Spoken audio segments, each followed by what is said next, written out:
As the president of Coca-Cola Europe, what good does Coca-Cola do you physically? I think Coca-Cola, as the introduction said, does have some sugar in it. It is energy. Is it an absolute necessity? No, it's not. Millions of people enjoy it as part of their diet across the UK. Does have some sugar in it, you say? It does. Why don't you say specifically how much sugar there is in this can, for example? I think if you turn...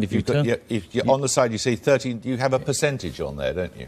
Yes, right here on the front, it quite clearly calls out the amount of sugar in this can of Coke. And what does it say? 35 grams, which is 6 teaspoons of sugar, which is, about the same amount of calories as a cappuccino or half a croissant.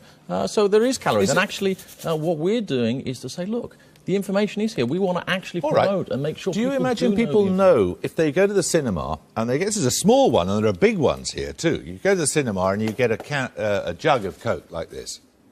Do you think people have any idea how much sugar's in it? And maybe they don't. And I think one of the things we need to do... Look at this. 23 sachets of sugar in that single container, the equivalent thereof. Now, that is a staggering amount of sugar, isn't it? That is why we're very focused, as one of the things we're doing, on getting the information out there. We're not trying to hide the information behind what's in a Coca-Cola Classic. But you are trying to hide it. But there's zero sugar in a Coke Zero. Well, clearly, it's called a Coke Zero. But the Coke Classic, look at this one here. There's 44 packets of sugar in this one. 44! Indeed there are, and I think what we're saying is, look, we want to make sure that people have the information available to them so that they can make the choices, and if they don't want the big one, then fine, and that clearly is not one that's going to be for everyone. We want to make sure the information is available. We want to make sure there's more availability of more choices, whether it's smaller packages, as you had in your intro. Yeah, but whether it's 23 in something this size or 44 in something this size, each of which is to be consumed in one single sitting at a cinema, this is staggering, isn't it? Look, I think we do need to recognise that things need to change, that the bigger cups need to come down. I don't think that we are talking that the world can't change and the world doesn't need to move on. I think what it comes back to is we recognise that we need to play our part in helping to fix this very important issue of obesity. It's something that's come about from us taking in too many calories and not burning them off with activity, many things over many decades. And we're taking actions. We are promoting the information. As you point out, it is on the can. We're putting it in the advertising. We're increasing choices of the small cans, helping people manage their calories, promoting the zero-calorie options if people are having trouble. So you accept your role in the obesity epidemic, do you?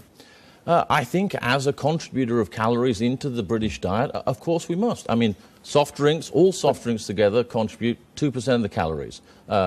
It's a part of it, and therefore we need to accept our role, and we do. And that's why we want to focus on actions that we believe will help bring this crisis under control. Isn't what you're doing very similar to what the tobacco companies did when, after the link with cancer had been established, started then trying to get us all to smoke light cigarettes, as opposed to saying, don't have any of them?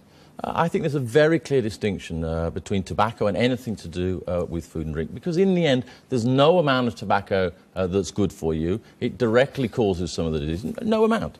Whereas with food and drink, anything in moderation can work within your lifestyle. Maybe one of these packets in a cup of tea during the course of the day, or maybe even two. 23 in the smallest container at the cinema. The reality, people aren't drinking those. And I think what we need to focus on is, if we're trying to solve obesity, it's about information. And if you have the information and you decide, or whoever decides not to have it, absolutely fine. What we're here to do is to get the information into people's hands, help them make the choices that fit their lifestyle, their choices during a week, and also get out there and try and promote activity with some NGO partners to try and help the other side of the equation and burn off some of those calories. Because when you actually look out there and say, has anyone actually solved the crisis? Because sometimes we look at things and say, well, what will work? But what's important is to look at some of those examples where things have actually happened. There's an approach called EPOD out there, started in France, moved across Europe, is now spreading across the world, where they brought down childhood obesity by 20%. And it's not by taking some You could take a lead in eye-catching that, or simple measures. They did a number of things, bringing in private companies, health companies, local government communities, and brought down childhood obesity by 20%. Thank you.